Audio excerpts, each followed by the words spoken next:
De prijzen rijzen de pan uit. Alles wordt duurder. Niet alleen gas en benzine, maar ook brood, zuivel, groente en fruit. De eerste levensbehoeften en degenen die toch al weinig te besteden hebben, krijgen het nog moeilijker om de eindjes aan elkaar te knopen. Ik merk in het dagelijks leven als ik naar de supermarkt ga dat alles duurder is. Ik woon ook al in een studentenwoning van Wonen Bredenburg volgens mij. Alleen toen is het per 1 januari is bij ons de gasprijs met 40 euro omhoog gegaan. We schrokken er ook wel heel erg. Ik vond 40 euro in één keer wel heel erg veel. Maar zij berekenen dat op een jaarbasis, zeg maar. En dat is gewoon bij de huur bijgekomen, zeg maar, in één keer. Dus dat was wel even schrikken toen 1 januari de huur eraf ging. En de prijzen zullen de komende maanden alleen maar blijven stijgen. De oorlog in Oekraïne speelt daarbij een grote rol. Maar er is meer aan de hand. Er zijn eigenlijk twee grote effecten op het moment. We hadden natuurlijk dat corona, want als bijvoorbeeld een corona-uitbraak was in de haven van Shanghai, dan ging die haven dicht, dan konden die containerschepen niet vertrekken, konden niet binnenkomen. Dus het is veel duurder nu om goederen vanuit China hier naar Europa te brengen, soms wel 8 keer zo duur. Maar we hebben natuurlijk nu ook met de langzaam maar zekende escalerende crisis vanuit Rusland, zijn natuurlijk de olie- en gasprijzen heel erg omhoog gegaan. Ook de productie van heel veel goederen betekent energie. Dat betekent dat je ziet dat de inflatie eens weer op recordhoogte staat en weer veel hoger is dan niveaus wat we de afgelopen 40 jaar hebben gezien.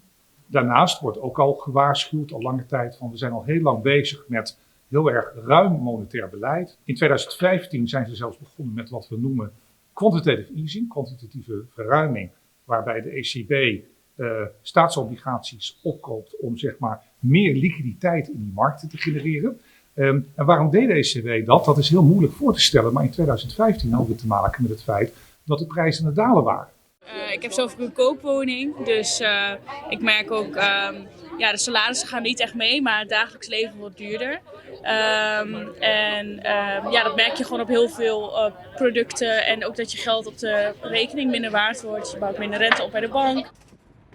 Wat kunnen we doen om die koopkracht te behouden? De Europese Centrale Bank, die kan niet zoveel doen nu. Hè. Je zou de rente extreem moeten verhogen om die inflatie op korte termijn naar beneden te brengen. Er is ook heel veel onzekerheid in de markt. Maar stel nou dat dit verder escaleert, dan krijg je natuurlijk nog veel grotere prijsstijgingen. Dus die krachten die verbonden van inflatie opwekken, die verbonden zijn aan deze grote spanning in Rusland, daar gaat het om en daar kan de ECB op dit moment niet zoveel aan doen. Wat de overheid natuurlijk wel kan doen, de Nederlandse overheid bijvoorbeeld, en daar wordt in politiek Den Haag ook over gesproken, moeten we de huishoudens hier niet voor compenseren, dat die overheid zeg maar die belastingen tijdelijk wat naar beneden brengt. Dat zou de overheid wel kunnen doen om de prijsdruk naar beneden te brengen en ook de koopkracht wat intact te houden. Wat ik indirect gemerkt heb is dat, mijn vrouw was op vakantie en normaal doet zij de boodschappen. En ik deed boodschappen dit keer. En zij heeft mij de dag daarna verteld van je hebt wel heel erg veel geld uitgegeven. En ik heb gewoon niks bijzonders gekocht. Wat brood, wat eieren, fruit, volgens mij wat vlees. En de rekening was meer dan 35 euro. Dat vond zij belachelijk. Dus dat is dus het bewijs voor mij dat de zaken vandaag de dag een stuk duurder zijn geworden, ja. Ook deze crisis geeft natuurlijk weer een aantal belangrijke lessen. We kunnen onze spulletjes goedkoop laten maken in China. Maar als het dan nu met die containerscheepvaart heel duur wordt, dan zijn we heel kwetsbaar. Dus die global supply chain, of je nou praat over gas uit Rusland halen of goederen uit China, die maken ons economisch heel kwetsbaar. Maar wat we ook zien, meer op mijn terrein van monetair en financieel gebied. Op het moment dat die rente nou op termijn toch zou gaan stijgen, dan hebben we misschien ook weer een bepaalde schuldencrisis te pakken in het eurosysteem. Dan zeg maar de handhaafbaarheid, de houdbaarheid van die schulden in die landen, dat zal nog eens een heel groot probleem kunnen worden. En we zijn dus ook aan het denken vanuit het wetenschappelijk onderzoek. Uiteindelijk zal het gewoon onvermijdelijk zijn dat we voor een deel van de staatsschulden van de landen in de eurozone, dat we gaan denken aan slimme manieren van risico delen.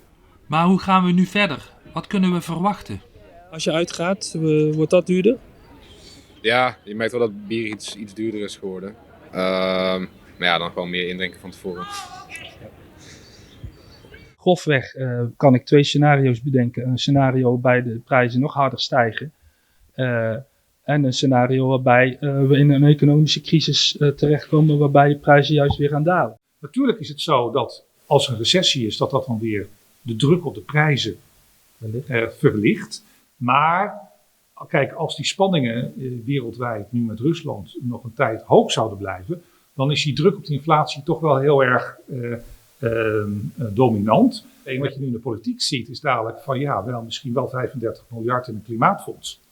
Maar de gewone burger die gaat zwaar in de koopkracht onderuit. Het is een hot issue, een hot potato in politiek Den Haag. Zelf pleit ik veel meer voor, zeg maar, ook Europese klimaatfondsen. Deze crisis zou ook een kans kunnen zijn, toch? Zeker, onze afhankelijkheid van landen zoals Rusland moeten we gaan verminderen. Het zou ook de verduurzaming, dus de weg van olie en gas naar duurzamere vormen van energie, die transitie zal het versnellen.